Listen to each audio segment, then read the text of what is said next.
Worry much si Catherine Bernardo kay Tisoy. Alden may sakit pero hindi nagpaawat.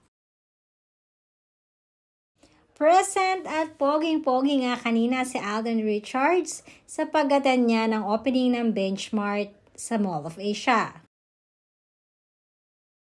As usual ay dinumog ito ng napakaraming netizens na excited na makita si Alden. Ito ay ilan sa mga appearance ni Alden after ng kanilang napaka-successful na movie na Hello, Love Again.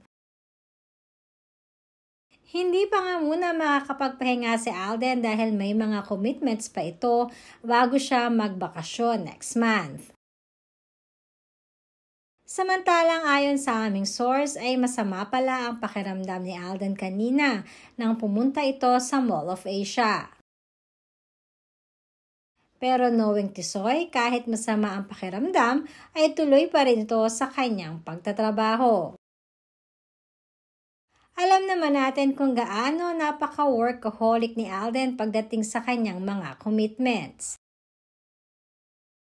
Kaya naman nag-aalala at nagwo-worry much nga itong si Joy na si Catherine Bernardo para kay Alden.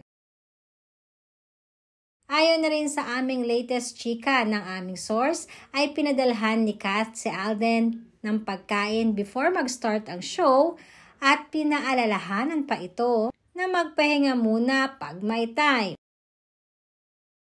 At dahil birthday ng daddy ni Catherine ngayon, madami ang nagtatanong kung nagpunta nga ba si Alden Richards sa mansyon ni Catherine.